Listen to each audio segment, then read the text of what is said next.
자, 오늘의 네타는 일본 오마카세에서는 귀한데 한국에서는 쥐포가 된 생선, 바로 쥐치입니다.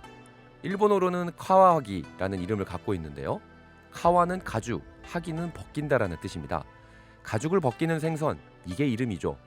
근데 쥐치의 진짜 주인공은 살이 아니라 바로 이것, 간입니다. 쥐치는 에도 시대 1600년대부터 먹기 시작했어요.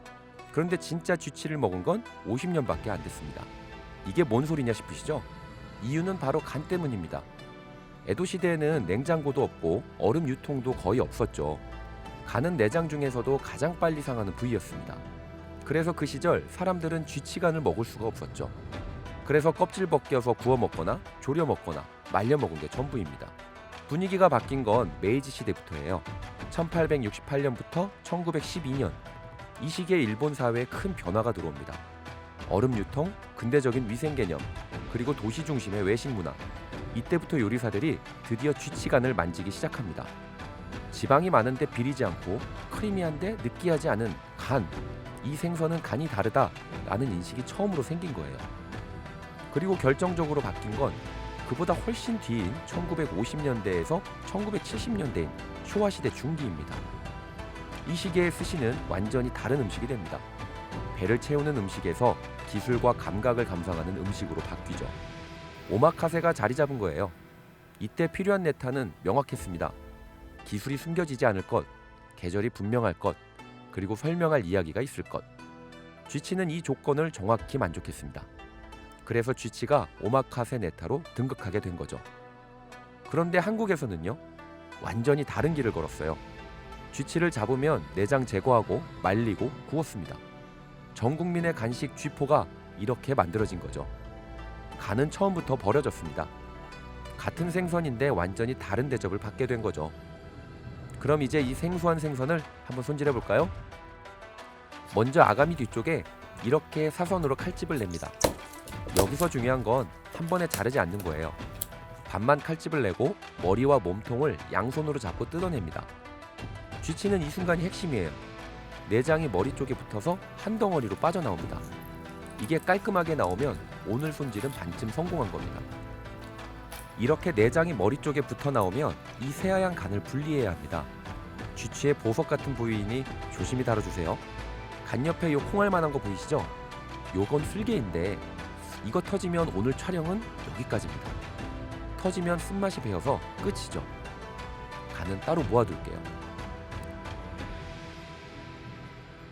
이제 겉껍질을 벗길 차례입니다. 몸통 쪽으로 껍질을 잡고 살짝 힘을 주면 아, 여기구나 싶은 지점이 느껴집니다. 껍질과 살이 깔끔하게 분리되는 그 선이 있는데요. 거기서 껍질을 잡고 쭉쭉 당깁니다.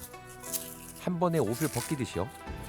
물론 나눠서 벗겨도 상관은 없지만 한 번에 하는 게 편하겠죠. 사용하지 않는 꼬리는 제거하고 몸통에 붙어있는 지느러미는 가위로 쓱쓱 잘라냅니다.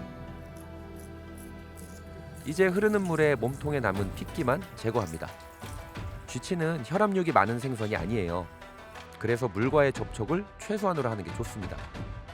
물에 많이 닿으면 살이 물을 흡수해서 푸석푸석해지거든요. 그래서 씻는 게 아니라 정리하는 정도면 돼요. 이제 뼈를 제거할게요. 쥐치는 다른 생선과 다르게 시작점에 있는 지느러미 뼈가 두꺼워요. 그래서 처음부터 여유 있게 살을 분리합니다.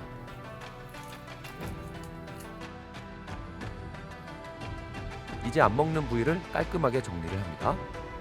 이 부분을 제거하면 또 하나의 근막이 나와요. 이 근막도 제거하고 갈비뼈까지 정리해주세요. 이제 살과 속껍질을 분리할 차례입니다. 칼집을 내고 껍질을 잡아당기면서 살짝 힘을 주면 속껍질이 깔끔하게 떨어집니다.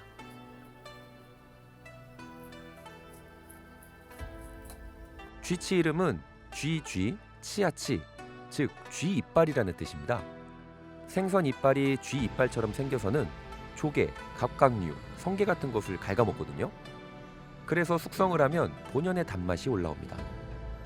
소금을 살짝 뿌려 몸속 수분을 정리해주고요. 숙성지에 넣어 하루에서 이틀을 숙성하면 감칠맛이 끝내주죠. 참고로 오마카세에선 쥐치는 보통 중간에 나와요. 흰살 네타가 어느 정도 진하고 기름진 네타로 넘어가기 직전에 그 전환 구간에 나오죠. 담백함과 농후함이 한 번에 겹치는 순간 혀를 리셋하면서도 다음 네타를 기대하게 만드는 역할입니다. 숙성하는 동안 이제 쥐치의 하이라이트, 간을 손질해 볼게요. 아까 모아둔 간에는 아주 얇은 근막이 붙어 있어요. 핀셋으로 하나하나 제거합니다.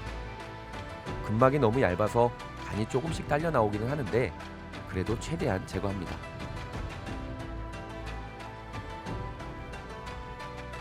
이제 이 손질한 간을 우유에 잠시 재워 1차 잡내를 제거할 거예요. 물론 이 방식은 정통 에도마의 방식은 아니에요. 간을 먹기 시작한 순간부터 요리사들의 실험도 시작됐습니다. 어떻게 하면 더 맛있을까? 이게 그 결과물 중 하나죠. 우유에서 1차 잡내를 잡는 동안 2차 잡내 제거를 위한 준비를 할게요. 냄비에 물을 올리고 그 위에 정종을 한 바퀴 반 정도 두릅니다. 펄펄 끓이지 않을 거예요. 약 80도 정도로 기포만 살짝 올라오면 여기에 쥐치간을 넣고 30초 정도만 데쳐줍니다. 이 순간 간의 잡내가 깨끗하게 사라집니다. 이제 바로 건져서 얼음물에 담가주시고요. 그 다음에는 해동지에 감싸서 수분을 제거합니다. 이때 으깨지지 않게 해주세요. 이제 구멍이 작은 채에 간을 올려 걸을 건데요. 중요한 포인트 하나, 금속기구를 사용하시면 절대 안 됩니다. 새 숟가락, 새 주걱 전부 안 돼요. 무조건 나무로 된 것으로 해주세요. 안 그러면 경험상 간에서 쇠맛이 납니다. 더 좋은 방법이 있으면 댓글로 알려주세요. 이제 간에 맛을 더할 소스를 만듭니다. 재료는 알코올을 날린 미림과 간장, 이 두 가지만 있으면 돼요. 정확한 비율은 없습니다. 쥐치간은 마리마다 양이 다르고 셰프마다 답이 다르기 때문에 먹어보면서 맞춰줘요. 일본 오마카세에서는 이런 말이 있죠. 쥐치간이 맛없는 집은 다른 네타도 의심해봐라. 쥐치간은 집의 수준을 보여주는 거예요. 이 소스 하나로 셰프의 실력이 다 드러납니다. 아무튼 이렇게 하나하나 신경 써야 비로소 맛있는 쥐치간이 완성됩니다. 이제 숙성이 끝난 쥐치를 꺼낼게요. 쥐치는 스시도 좋지만 사시미로 꼭 한 번은 먹어봐야 해요. 오늘은 사시미부터 갑니다. 포를 떠서 먹어도 좋지만 저는 이걸 아주 얇게 채를 썰 거예요. 한국에서는 쥐치를 이렇게 회로 먹는 문화가 거의 없었죠. 전부 쥐포였으니까요. 근데 일본에서는 이게 고급 사시미예요. 같은 생선인데 완전히 다른 대접을 받았죠. 실파를 얇게 썰어서 준비합니다.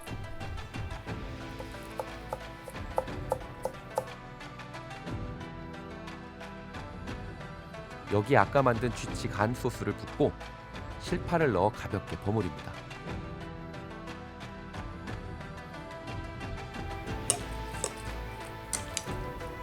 소리만으로 미각의 모든 감각을 깨우는 듯합니다. 이렇게 잘 버무린 것을 접시에 올리면 완성! 진짜 미친 맛입니다. 이제 스시를 만들기 위해서 네타 정리를 할게요.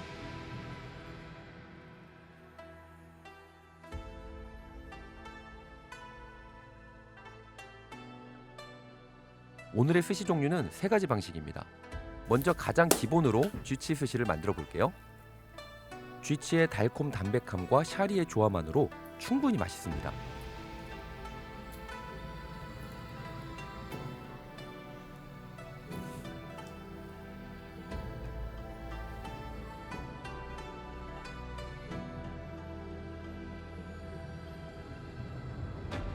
다음은 여기에 쥐치간을 올린 스시.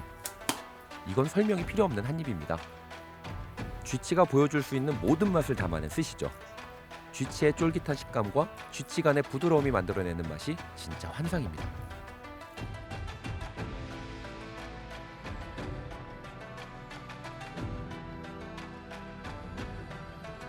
이제 마지막으로 쥐치를 얇게 썬 네타를 뭉쳐 샤리 위에 올리고 실파를 살짝 올려줍니다.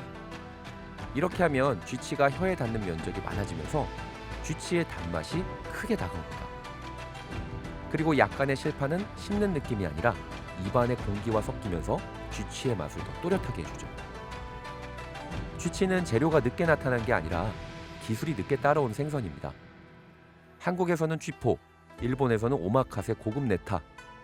같은 생선이지만 기술에 따라서 완전히 달라집니다. 약 400년이 지나서야 그 가치를 인정받은 쥐치.